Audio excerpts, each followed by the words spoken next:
This week, we're doing a very special review. That's right, we're doing two games in one. Count 'em. 1, 2. We are doing A Boy and His Bag of Crack Rocks and Elevator Action. Guess which one's gonna be the worst of the two?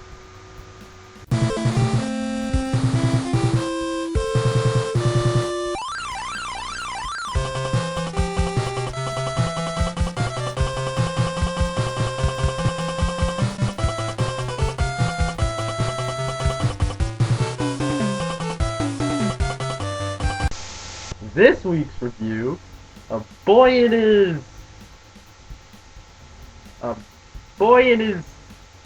Turd? What? A Boy and His Blob. Okay, I'm sorry. That's right, folks. It's A Boy and His Blob. And first, before I start off, let me just say, I freaking love how this kid runs. It is he must run a marathon every day of his life.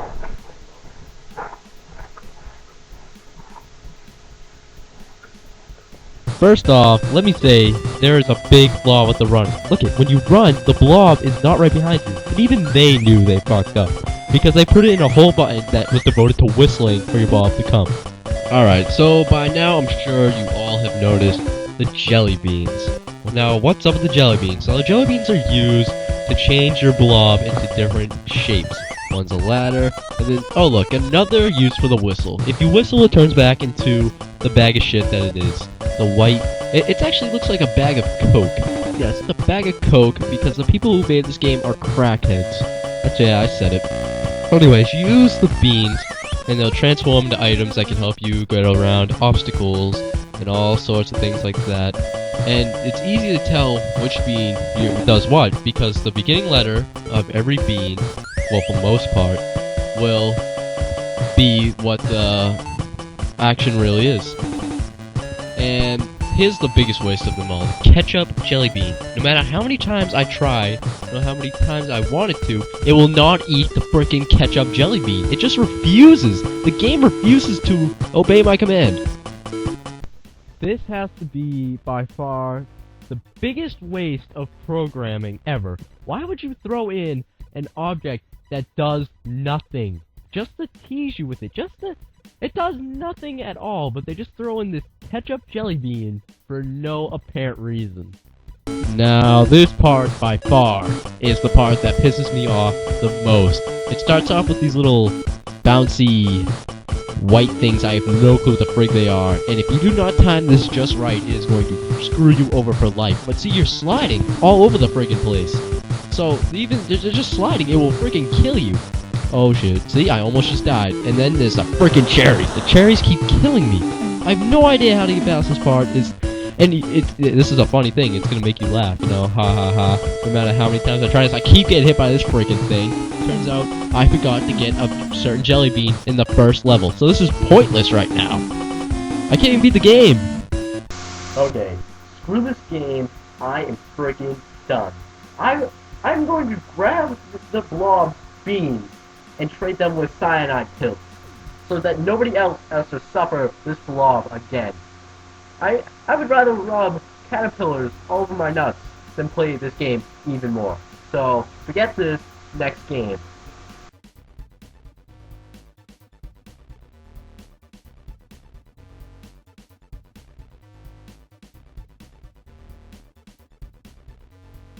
Alright, very little can be said about elevator action. Basically, the story is you're a spy, you go into a building to steal the documents and get out using the elevators and the stairs, avoiding enemies. But it's just a simple side-scrolling shooter, kind of like A Boy and His Blob, except, you know, 10 times cooler.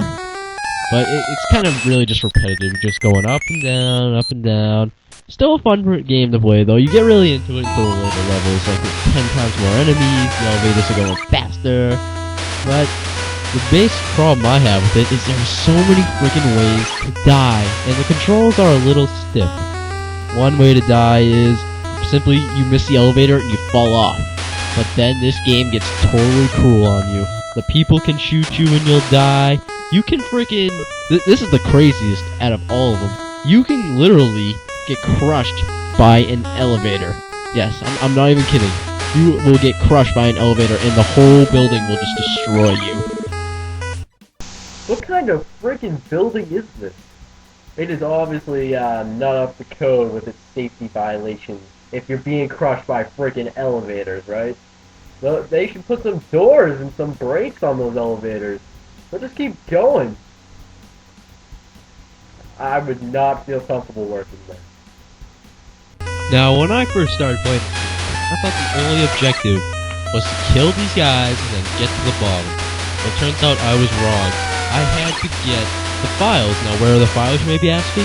They're in these orange doors. And you can't just go up to an orange door and step wherever.